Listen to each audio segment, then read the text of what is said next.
ओम शांति।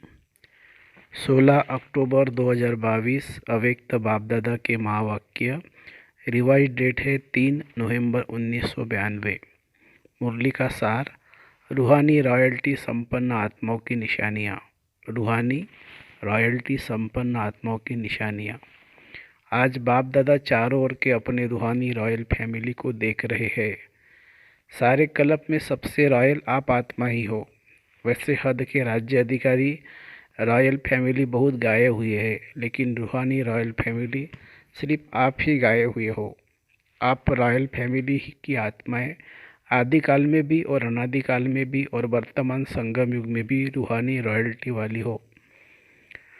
अनादिकाल sweet home में भी आप विशेष आत्माओं को रूहानियत झलक चमक सर्व आत्माओं से श्रेष्ठ है। आत्माएं सभी चमकती हुई ज्योति स्वरूप है, फिर भी आपकी रूहानी रॉयल्टी की चमक अलौकिक है। जैसे साकारी दुनिया में आकाश बीज सितारे सब चमकते हुए दिखाई देते हैं, लेकिन कोई विशेष चमकने वाले सितारे स्वतः ही अपनी तरफ आकर्षित करते हैं। लाइट होते हुए भी उनों की लाइट विशेष चमकती हुई दिखाई देती है। ऐसे अनादिकाल परमधाम में भी आप रूहानी सितारों की चमक अर्थात रूहानी रॉयल्टी की झलक विशेष अनुभव होती है। इसी प्रकार आदिकाल सतयुग अर्थात स्वर्ग में आप आत्माएं विश्व राजन की रॉयल फैमिली के अधिकारी बनते हो। हर एक राजा की रॉयल फैमिली होती है, लेकिन आप आत्माओं की रॉयल फैमिली की रॉयल्टी व देव आत्माओं की रॉयल्टी सारे कल्प में और किसी रॉयल फैमिली की हो नहीं सकती। कितनी श्रेष्ठ रॉयल्टी चैतन्य स्वरूप में प्राप्त होती है, जो आपके जड़ चित्रों की भी कितनी रॉयल्टी से पूजा होती है। सारे कल्प के अंदर रॉयल्टी की विधि प्रमाण और कोई भी धर्म पिता धर्म आत्मा या महान आत्मा की ऐसी पूजा नहीं होती। तो सोचो, जब जड़ चित्रों में भी रॉयल्टी की पूजा है तो चैतन्य में कितने रॉयल फैमिली के बनते हो। तो इतने रॉयल हो व बन रहे हो। अभी संगम पर भी रूहानी रॉयल्टी अर्थात फरिश्ता स्वरूप बनते हो। रूहानी बाप की रूहानी रॉयल फैमिली बनते हो।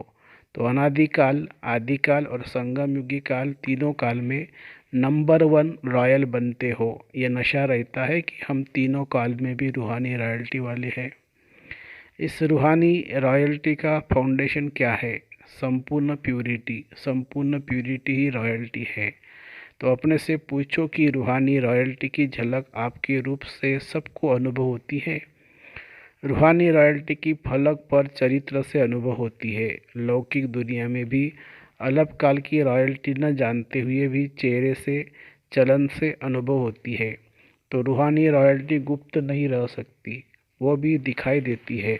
तो हर एक नॉलेज के दर्पण में अपने को देखो कि मेरे चेहरे पर चलन में रॉयल्टी दिखाई देती है व साधारण चेहरा साधारण चलन दिखाई देती है।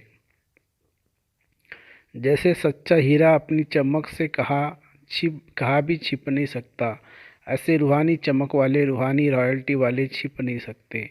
कई बच्चे अपने को खुश करने के लिए सोचते हैं और कहते भी हैं कि हम गुप्त आत्माएं हैं, इसलिए हमको कोई पहचानता नहीं है।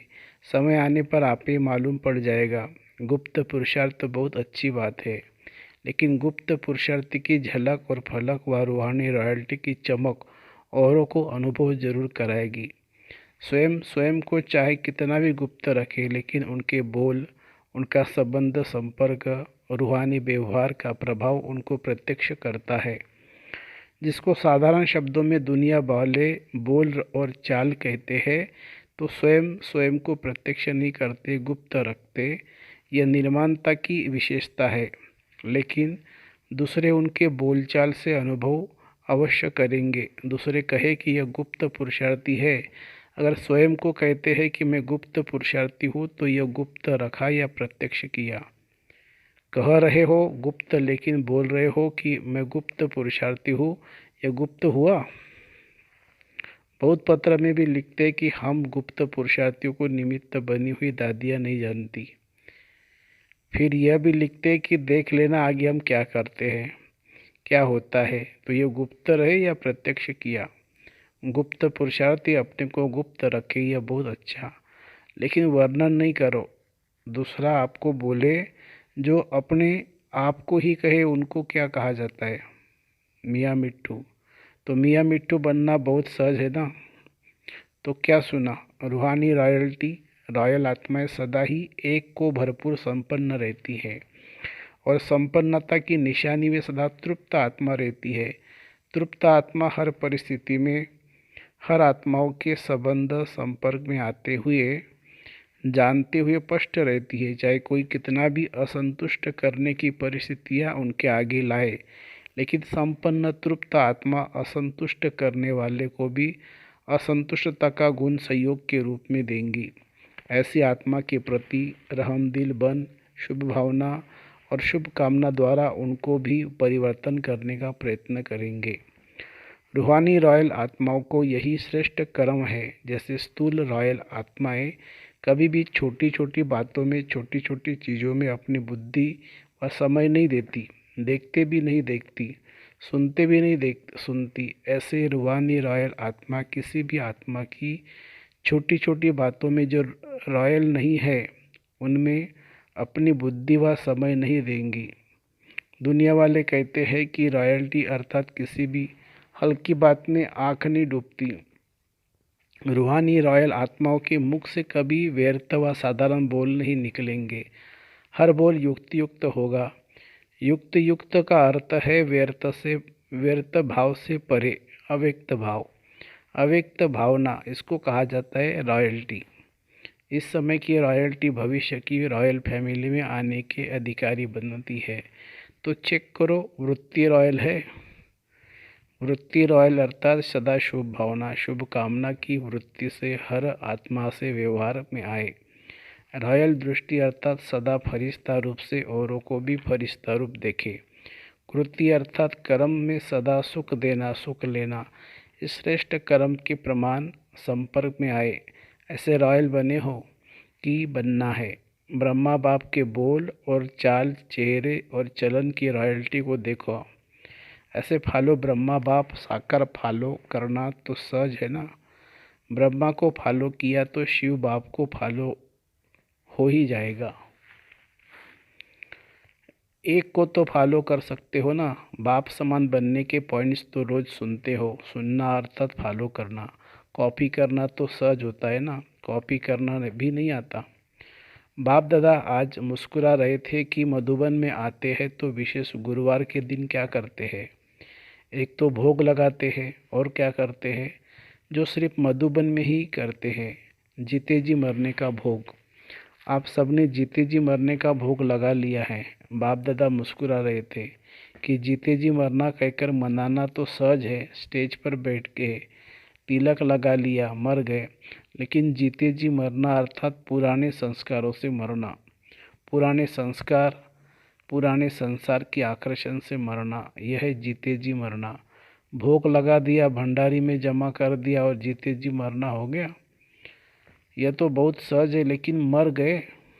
बाप दादा सोच रहे थे कि पुराने संसार और पुराने संस्कार, इससे सदा के लिए संकल्प और स्वप्न में भी मनाना। ऐसा जीते जी मरना कौन और कब मनाएंगे? अगर स्टेज पर बिठाते हैं तो सब के सब बैठ जाते हैं। स्टेज पर बैठना यह तो कॉमन बात है, लेकिन बुद्धि को बिठाना, इसको कहा जाता है यथार्थ जीते जी मरना, मनाना। जब मर गए, मरना अर्थात परिवर्तन होना। तो ऐसा जीते जी मरना, उसके लिए कितने तैयार होंगे कि सेंटर पर जाकर कहेंगे कि हमारे कि क्या करें, चाहते नहीं थे लेकिन हो गया। यहाँ तो जीते जी मना कर जाते हैं, फिर जब कोई बात सामने आती है तो जिंदा हो जाते हैं। ऐसे नहीं करना। यादगार में भी दिखाई है कि रावण का एक सिर खत्म करते थे तो दूसरा आ जाता था। यहाँ भी एक बात पूरी होती है तो दूसरी पैदा हो जाती है। फिर समझते हैं हमने तो रावण को मार दिया, फिर यह कहकर यह कहाँ से आ गया। लेकिन मूल फाउंडेशन को समाप्त न करने के कारण एक रूप बदल दूसरे रूप में आ जाते हैं। फाउंडेशन को ख़त्म कर दो तो रूप बदल कर के माया वार नहीं करेगी, सदा के लिए विदाई ले जाएगी। समझा क्या बनना है? रूहानी रॉयल्टी वाले सदैव ये चेक करो कि हर क्रम रूहानी रॉयल परिवार के प्रमाण है।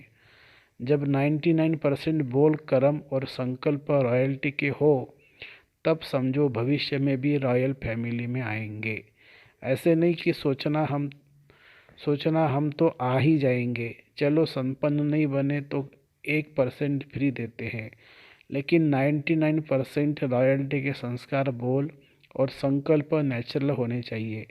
बार बार युद्ध नहीं करनी पड़े, नेचुरल संस्कार हो जाए। अच्छा, चारों ओर की रूहानी रॉयल्टी वाली रॉयल आत्माओं को सदा प्यूरिटी द्वारा रॉयल्टी अनुभव कराने वाली आत्माओं को, सदा फरिश्ता स्वरूप के संस्कार को प्रैक्टिकल में लाने वाली आत्माओं को, सदा ब्रह्मा बाप को फॉलो करने वाली आत्माओं को, सदा श्रेष्ठ ब्राह्मण संसार में ब्राह्मण संस्कार अनुभव करने वाली रूहानी रॉयल परिवार को बाप दादा का याद प्यार और नमस्ते। हम रूहानी बच्चों की रूहानी बाप दादा को याद प्यार नमस्ते। अव्यक्त बाप दादा से पर्सनल मुलाकात। सेवा में बिजी रहो तो सहज मायाजित बन जाएंगे। सदा अपनी शक्तिशाली वृत्ति से वायुमंडल को परिवर्तन करने वाली विश्व परिवर्तक आत्माएं हो। इस ब्राह्मण जीवन का विशेष ऑक्यूपेशन क्या है? अपनी वृत्ति से, वाणी से और कर्म से विश्व परिवर्तन करना। तो सभी ऐसी सेवा करते हो या टाइम नहीं मिलता है? वाणी के लिए समय नहीं है तो वृत्ति से, मनसा सेवा से परिवर्तन करने का समय तो है ना। सेवाधारी आत्माएं सेवा के बिना रह नहीं सकती।